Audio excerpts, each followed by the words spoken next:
जैसा कि RRB group D exam के डेट की जो यहाँ पे अनाउंसमेंट रेलवे मंत्रालय की तरफ से की गई और पहले से ही रेलवे ग्रुप डी के एग्जाम पे हाई कोर्ट वालों ने रोक लगा रखा है, स्टे लगा रखा था। उसके बावजूद भी डेट अनाउंस किया गया, एप्लीकेशन स्टेटस जारी किया गया।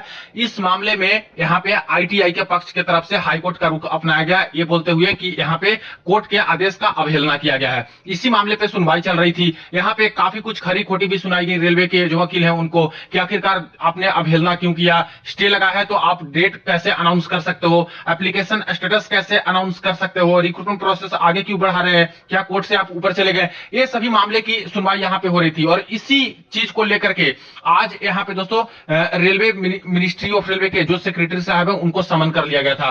तो आज यहाँ पे दोनों तरफ के वकील पहुंचे थे। हालांकि रेलवे की तरफ से पूरा वकीलों का जमावड़ा था और एक तरह से देखा जाए तो रेलवे के 4 मुख्य अधिकारी और प्लस एक सेक्रेटरी साहब जो थे ये भी यहाँ पे पहुंचे हुए थे। ठीक है, इसके बाद यहाँ पे मामला वहीं से शुरुआत हुआ कि यहाँ पे जो डेट अनाउंस किया गया है वो सिर्फ और सिर्फ टेंटेटिव डेट है। हम लोग उस डेट में पेपर कंडक्ट नहीं करा रहे हैं और एप्लीकेशन स्टेटस हमने जारी किया है, उसका मतलब ये नहीं है कि हमको पेपर कंडक्ट कराना है। तो रेलवे के वकील की तरफ से यही सारी दलीलें हैं जो कि जज साहब को पेश किया गया। ठीक है, इसके बाद यहाँ पे जो आईटीआई के वकील हैं इनके तरफ से एक मामला उठाया गया, ये वाला कल मैंने इस पे वीडियो बनाया था, याद होगा आप लोग को, जिसमें यहाँ पे भुवनेश्वर जोन के वेबसाइट पे लेवल 1 का विस्तृत शेड्यूल में बताया गया है कि 17/11 से लेकर के 31/12/2025 तक पेपर होगा। अब आईटीआई के वकील है वो एक भी मौका नहीं छोड़ना चाहते हैं। उन्होंने इस मामले को भी उठाया कि कल ही यहाँ पे आरआरबी भुवनेश्वर जोन के वेबसाइट पे विस्तृत एग्जाम का शेड्यूल निकाले हैं, जो कि फिर से कोर्ट की स्टे को अवहेलना किया गया, जो ऑर्डर है उसको अवहेलना किया गया है।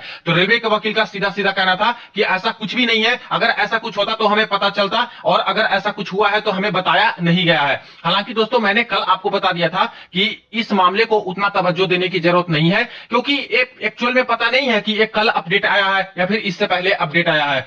कई बार क्या होता है एक की तरह आते हो तब ये अपडेट मिलता है। तो हो सकता है भुवनेश्वर जोन वालों ने पहले ही ये अपडेट कर दिया था, बाद में लोगों को पता चला, कुछ लोगों ने चेक किया होगा तो उसको शेयर करना शुरू कर दिए और इस मामले को आईटीआई वाले ने आज उठाया, जो कि उतना जरूरी भी नहीं था। ऐसा कुछ अपडेट दिया ही नहीं रेलवे ने। कल मैंने आपको बता दिया था कि मुझे नहीं लगता कि कोई नया अपडेट है, पुराना ही अपडेट है। हालांकि इस मामले पर ज्यादा विचार विमर्श नहीं हुआ, आज कोर्ट में भी इसको खारिज ही ऐसे किया गया क्योंकि पहले ही इस मामले पे चल रहा है कि दो बार आपने अवहेलना किया, एक बार डेट निकाल करके और एक बार एप्लीकेशन स्टेटस निकाल करके। ठीक है, केस में आज क्या ट्विस्ट आया, आज रेलवे के जो वकील हैं सीधा एक एक्सेप्ट कर रहे हैं जज साहब के सामने कि 17 नवंबर से हम लोग एग्जाम नहीं करा रहे हैं।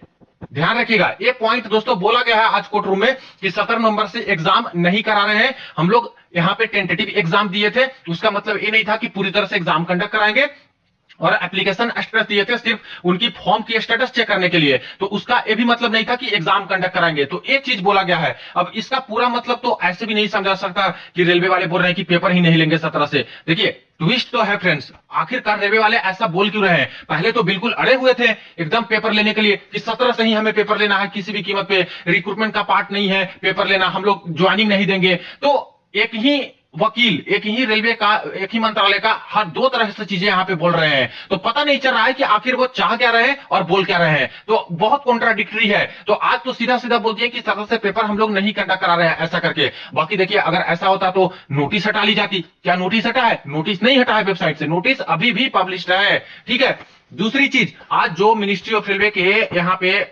सेक्रेटरी साहब हैं जिनको समन किया गया था, तो सेक्रेटरी साहब से पूछा गया ये सारे मामले को लेकर के और उनसे एक्चुअल में लिखित तौर पे एफिडेविट मांगा गया। ठीक है, कि आपके क्या विचार है इस पे और ये जो कोर्ट का मामला चल रहा है। कई बार क्या होता है कि जो मिनिस्ट्री ऑफ रेलवे की जो बातचीत होती है वो तो यहाँ पे वकीलों की तरफ से साझा किया जाता है कि रेलवे क्या चाह रही है। तो कई बार वकील कुछ और बोल रहे हैं, रेलवे मंत्रालय का पक्ष कुछ और है, इसीलिए सबसे बड़े अधिकारी से एफिडेविट मांग लिया गया कि आपके क्या कहने हैं।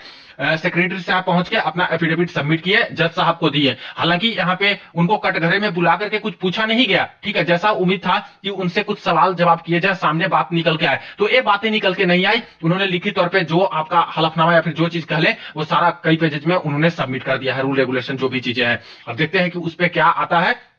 तो फिलहाल ये चीज हुआ, रेलवे के वकील ने ये बोला कि यहाँ पे हम लोग 17 से पेपर नहीं कंडक्ट कराएंगे। बाकी मुझे तो नहीं लगता कि इसका मतलब यह है कि 17 से पेपर कंडक्ट ही नहीं कराएंगे, क्योंकि नहीं कंडक्ट कराना होता तो पहले भी बताते कि हाँ पेपर नहीं कंडक्ट कराएंगे। पूरी तरह से बिल्कुल भी यहाँ पे जैसे पहले भी आपको पता था कि बार बार प्रेशराइज किया जा रहा था कि हाँ पेपर लेने दीजिए, और 17 अक्टूबर को भी पहुंचा गया चुपके से रेलवे की तरफ से कोर्ट में, 18 अक्टूबर को भी पहुंचा गया हाई कोर्ट में, इसीलिए कि थोड़ा सा यहाँ पे रिलीफ दिया जाए, हमें पेपर कंडक्ट कराने दिया जाए। बहुत करोड़ों लोगों का यहाँ पे मामला है, 4 लोग ही केस किए, ये सब चीज बहुत चीजें हो गई है इस बीच में, और आज सीधा ऐसे एक्सेप्ट कर लेना कि पेपर नहीं कंडक्ट कराएंगे। केस में तो कुछ ट्विस्ट लग रहा है फ्रेंड्स, और कुछ तो रेलवे करना चाह रही है, बाकी देखते हैं क्या होता है। हालांकि आज फाइनल हियरिंग था एक तरह से हाईकोर्ट में, और हाईकोर्ट का फाइनल हियरिंग हो गया, और ये जो एफिडेविट था सेक्रेटरी साहब से एफिडेविट ले लिया गया है, और इन्होंने ऐसे एक्सेप्ट भी किया कि हो सकता है कोई ऐसी चाल भी हो इनकी तरफ से कि हाँ इस तरह से एक्सेप्ट कर लिया जाए ताकि कोई एलिगेशन ना लगे कि हाँ रूल को वायलेट किया गया या फिर अवहेलना की गई है। तो इसीलिए एक्सेप्टेंस आज किया गया कि 17 नवंबर से पेपर हम लोग नहीं कराएंगे, इस तरह की बात है। बाकी देखिए क्या होता है। और एक चीज समझ लीजिएगा, यहाँ पे सवाल आएगा कई सारे छात्र का कि सर डिसीजन किसके फेवर में गया, क्या 10वीं जीत गए या फिर आईटीआई की जीत हो गई। ठीक है, तो देखिए ना दोस्तों 10वीं की जीत हुई है ना आईटीआई की जीत हुई है, क्योंकि हाई कोर्ट में जो केस गया था वो किस लिए गया था। हाई कोर्ट ने बोला था कि कैट में फाइनल सुनवाई होगा और ये जजमेंट देंगे, उसके बेसिस पे ही फाइनल फैसला आएगा। ठीक है, हाई कोर्ट ने बोल दिया था कि कैट का सुनवाई फाइनल माना जाएगा। फिर हाई कोर्ट क्यों गए, हाई कोर्ट इसलिए गए क्योंकि यहाँ पे रेलवे वाले ने 2 नोटिस निकाला, एक एग्जाम डेट का और एक एप्लीकेशन स्टेटस का।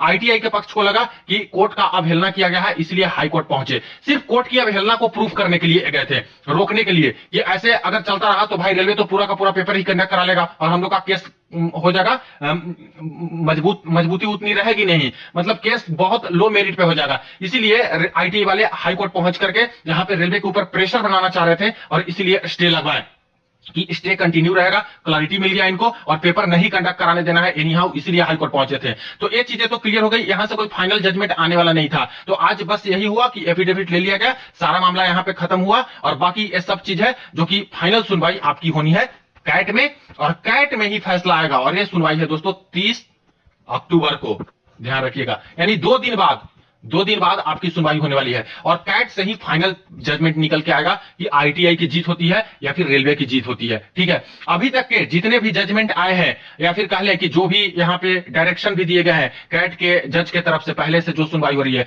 उसमें कहीं ना कहीं मिनिस्ट्री ऑफ रेलवे का पलड़ा ज्यादा भारी लग रहा है, और ज्यादातर चांसेस लग रहा है कि रेलवे के पक्ष में फैसला कैट वाले सुना देंगे। ठीक है, बाकी देखिए अभी हम ना कह सकते हैं ना आप कह सकते हैं कि किसके हक में फैसला जाएगा, क्योंकि अभी तक जितना जजमेंट और बाकी सारी जो डायरेक्शन पास की गई है उसके बेसिस पे मैं बता रहा हूं कि कहीं ना कहीं कैट का झुकाव है, जो रेलवे के तरफ ही झुकाव है, और पहले के जजमेंट ने यह साबित कर दिया है कि कैट वाले उनके फेवर में है।